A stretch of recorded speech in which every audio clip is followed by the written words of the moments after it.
Saudações! Eu gostaria muito de pedir para vocês que dessem uma olhada no vídeo que vem a seguir. Ele mostra de maneira clara e cristalina o que de fato é o Estado de Israel, o que eles acham realmente.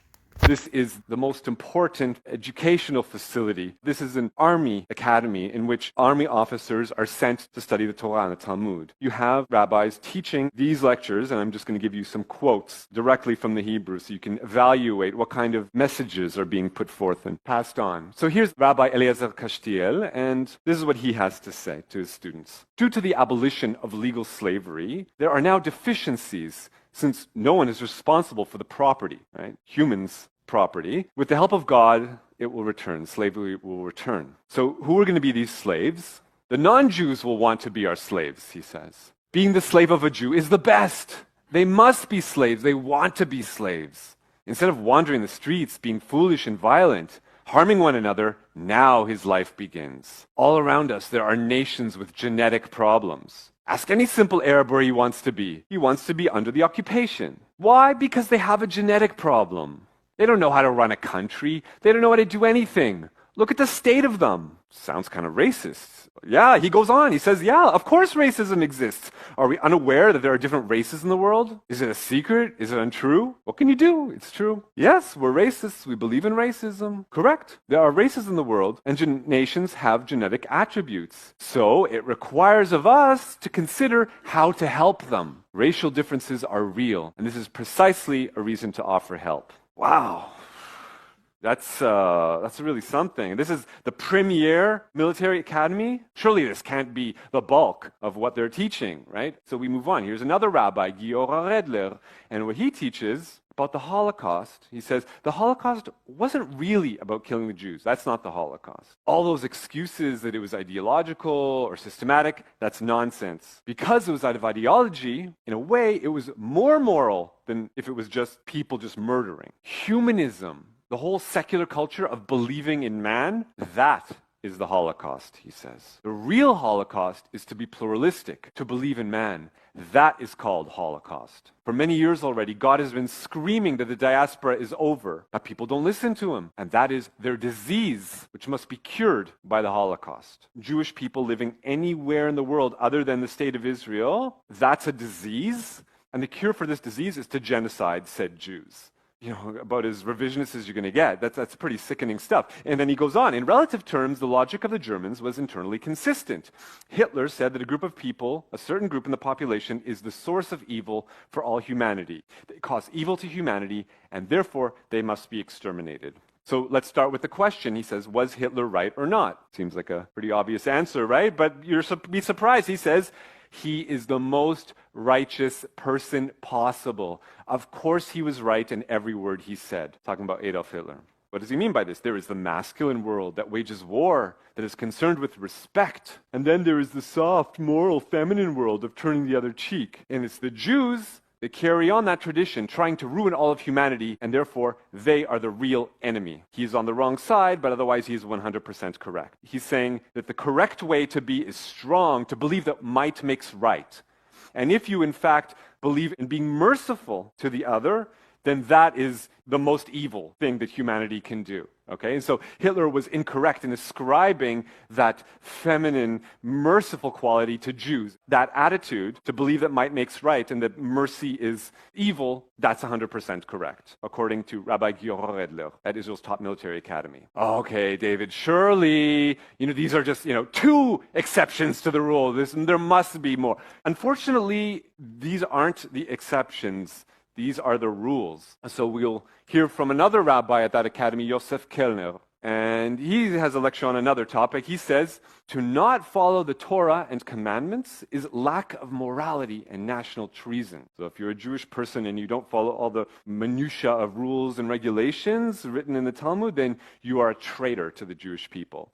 In fact, it's called genociding a people, he says. That's genocide, to be a secular Jew. You are not a national criminal, you are an international criminal. It's called crime against humanity. So now, can a nation protect itself from the traitors within? According to most, traitors are sentenced to a bullet in the head. Everywhere. For those who betray them, every sanction is legitimate, up to a bullet in the head. So slavery thumbs up, we need to bring it back. The Holocaust, Hitler was 100% correct, the most moral person possible.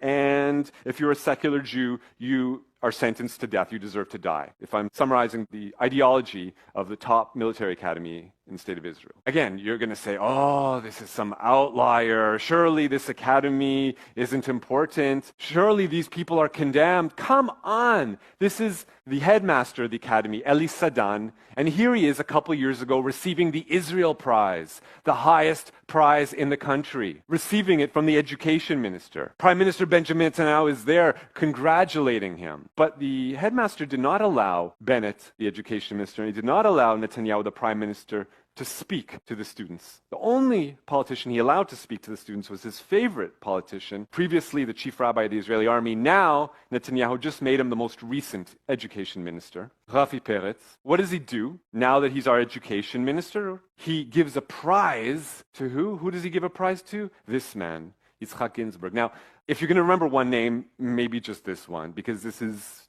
probably the most racist rabbi in the country. He published a book called The King's Torah, or Torat HaMelech. And this book, it's like a theological treatise. It asks the question, under what circumstances may a Jew kill a non-Jew? He comes to the conclusion that pretty much under any circumstance, he writes there is justification for killing babies if it is clear that they will grow up to harm us. This is the man who receives a prize from Israel's education minister, essentially, publishing a Gentile murdering manual. Oh, so what, they didn't report this in the Basler Zeitung? Is this not ridiculous that I have to fly all the way over here and burn up all these fossil fuels to explain this to you, this basic stuff? Embora o vídeo seja cristalino, ele não dispensa comentários. Por quê? Muita gente pode tentar achar que Israel é uma aberração. Não é. Israel é uma colônia, uma entidade colonial do capitalismo. Por isso eles são tão protegidos pelos Estados Unidos, pela Europa, pela Austrália, pelo Canadá, pela Nova Zelândia. Israel é a personificação do que de fato os liberais pensam, do que de fato o capitalismo deseja. Não achem que isso que vocês acabaram de ouvir, que é real, seja uma aberração. Não, não é de forma alguma. Quando eu falo que esse Estado é inimigo da classe trabalhadora do mundo inteiro, não só dos palestinos, não só dos árabes, não só dos muçulmanos, não só dos cristãos, é sobre isso que eu estou falando. Agora vejam, através dessa sequência de tweets, o que é o socialismo. Partido Comunista Chinês, sob a liderança do grande Xi Jinping, resolveu acabar com o mercado imobiliário. A partir de agora, é a indústria da construção civil. Ela serve às pessoas, serve às empresas, serve aos negócios. Os governos estão proibidos de investir no mercado imobiliário.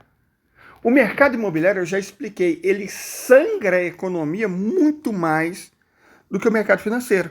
Então, percebendo isso, os chineses que precisam de investimento em tecnologia, principalmente tecnologia de informação e de energia, falaram, não, vamos deixar de gastar dinheiro com esses parasitas e vamos investir nos setores da economia que realmente importam, que levam ao desenvolvimento.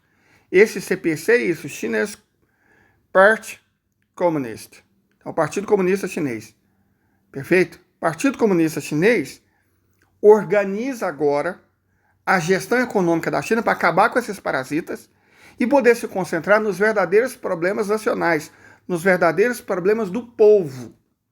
O que está acontecendo, a destruição do mercado imobiliário da China e a sua substituição pela saudável indústria da construção civil, é exatamente isso que vocês estão vendo.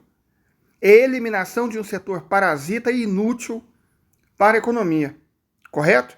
A China não precisa de burguesia. Ninguém precisa, na verdade. A burguesia cria riqueza tal qual o carrapato cria sangue. A burguesia é inútil, é uma classe caduca, decadente, moribunda, não serve para nada. Não faz nada, não produz nada e é parasita.